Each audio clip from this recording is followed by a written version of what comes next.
Hi everyone and welcome to this video. In this video we want to find the value of this expression 12 divided by 2 divided by 12 divided by 2. Are you ready to solve? Let's go ahead and get started. In this expression we have three divisions. As we know, according to the order of operations, when we have more than one division in one expression, we have to work from left to right.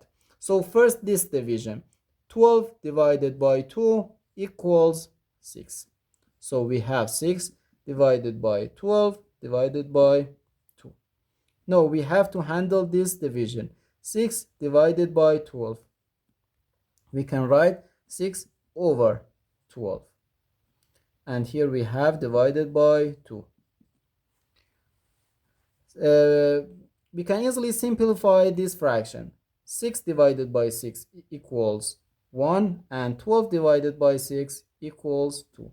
So we have 1 over 2 divided by 2.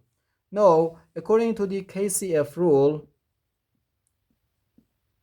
K stands for keep, C stands for change, and F stands for flip. Keep the first fraction, change division to multiplication, and flip the second fraction.